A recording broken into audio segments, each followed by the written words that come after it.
viewers, jumpa lagi bersama Medi dalam channel Involo Media. Kali ini Medi akan membahas negara yang ada di benua Afrika, tepatnya di Afrika bagian barat. Nama negaranya ialah Pantai Gading, atau dalam bahasa Inggris bernama Ivory Coast. Namun sebelum kita lanjut, silakan tekan tombol subscribe ya, dan jangan lupa nyalakan loncengnya, agar tidak ketinggalan informasi yang Medi sajikan di channel ini. Mari kita lanjut.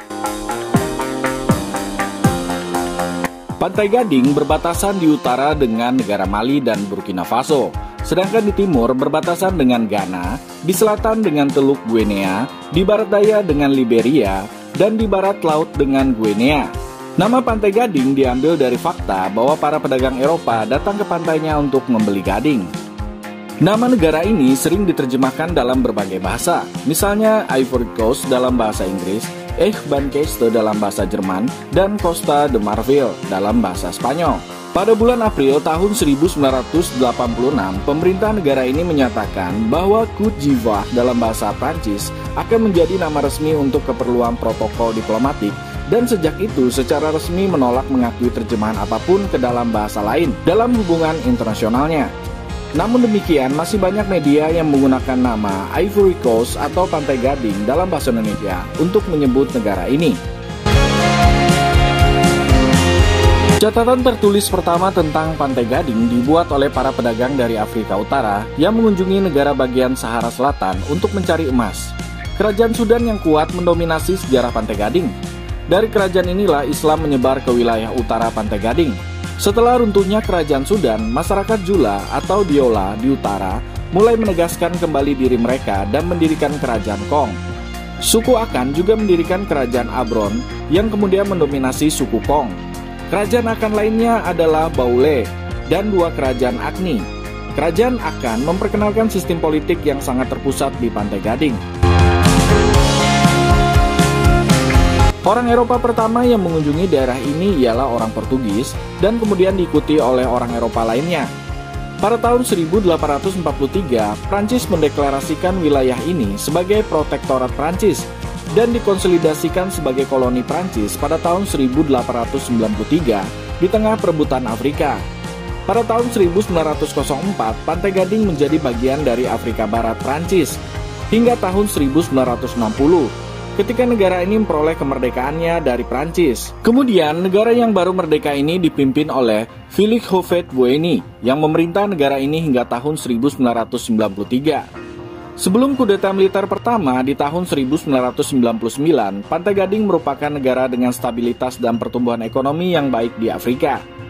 Akibat kudeta militer, kehancuran ekonomi pun terjadi, ditambah lagi dengan pecahnya dua kali perang saudara, yakni pada tahun 2002 sampai 2007 dan tahun 2010 sampai 2011 yang membelah negara menjadi dua bagian utara dan selatan.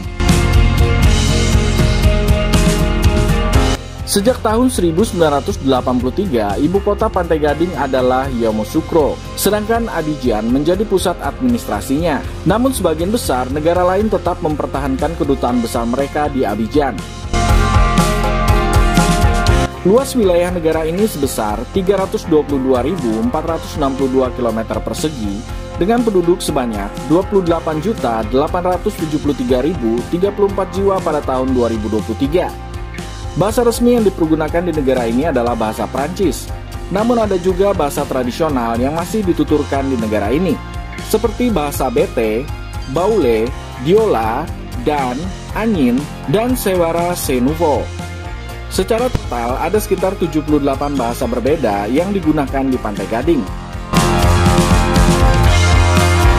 Pantai Gading adalah rumah bagi banyak etnis, terutama yang berasal dari Afrika Barat, seperti etnis Akan sebanyak 42,1%, kemudian Poltaques atau Gour sebesar 17,6%, Mande Utara 16,5%, Mande Selatan 10%, etnis berbahasa Crow 11%, dan lain-lainnya 2,8%.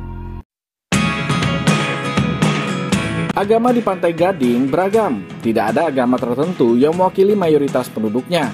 Menurut sensus tahun 2021, Islam terutama Sunni dianut oleh 42,5% dari total populasi. Sedangkan penganut agama Kristen terutama Katolik dan Injili mewakili 39,8% dari populasi. Biasanya penganut Islam mendominasi bagian utara negara ini, sedangkan agama Kristen mendominasi bagian selatan Pantai Gading. Selain itu, 12,6% penduduk Pantai Gading dilaporkan tidak beragama, 2,2% mengaku menganut animisme atau kepercayaan tradisional Afrika. Namun dalam sensus ada sekitar 2,2% yang tidak menyatakan keyakinannya, dan 0,7% memeluk keyakinan lain.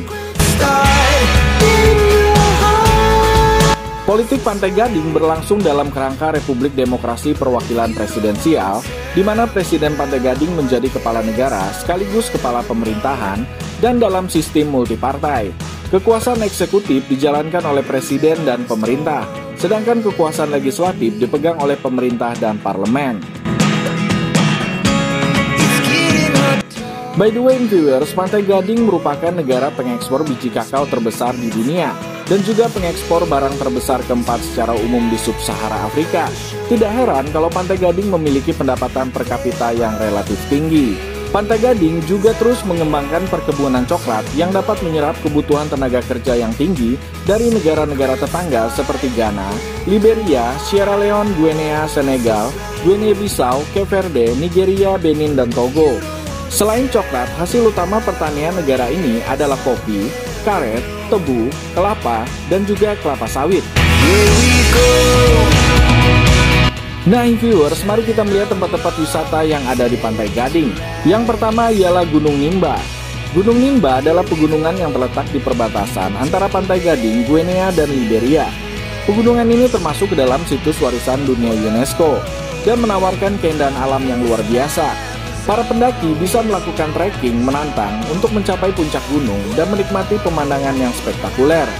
Selain pemandangan alam yang hijau, kita juga dapat menyaksikan keanekaragaman hayati yang kaya di sekitar gunung ini. Yang kedua ialah Basilica of Our Lady of Peace. Basilica of Our Lady of Peace terletak di kota Yamoussoukro dan merupakan salah satu basilika terbesar di dunia. Apabila diperhatikan bangunannya, viewers, mirip sekali dengan bangunan Basilika Santo Petrus yang ada di Vatikan. Dengan arsitektur yang megah dan interior yang indah, basilika ini merupakan tempat yang mengesankan untuk dikunjungi. Yang ketiga ialah ada kota Abidjan. Abidjan adalah ibu kota ekonomi Pantai Gading dan kota terbesar di negara ini. Kota ini menawarkan kehidupan perkotaan yang sibuk, arsitektur bangunan yang modern, dan kegiatan budaya yang beragam. Nikmati suasana malam yang ada di distrik Cocody, serta jelajahi pantai Saint Paul yang indah, kemudian kunjungi Museum Kebudayaan Abidjan untuk mempelajari sejarah dan kebudayaan negara ini. Perjalanan di kota Abidjan tidaklah menjadi membosankan karena banyak tempat menarik yang bisa kita kunjungi. Tempat yang keempat ialah Pantai Asni. Pantai Asni adalah tujuan pantai yang populer di Pantai Gading. Pantai ini menawarkan pasir putih yang halus, air laut yang jernih, dan pemandangan alam yang menakjubkan. Nikmati kegiatan air seperti berenang, snorkeling, atau sekedar bersantai di tepi pantai yang indah. Di sekitar pantai terdapat juga resort mewah yang menyediakan akomodasi yang nyaman tentunya. Oke viewers, demikianlah sebagian kecil dari tempat-tempat wisata yang menarik yang ada di negara Republik Pantai Gading. Sebenarnya masih banyak lagi tempat-tempat wisata yang menarik yang ada di negara ini. Semoga informasi yang disajikan tadi bisa menambah wawasan kita semua untuk mengenal kawasan atau wilayah sebuah negara di dunia. Dan jangan lupa untuk tekan tombol subscribe ya, serta nyalakan loncengnya, biar Medi lebih semangat lagi dalam menyajikan informasi di channel ini. Sampai jumpa!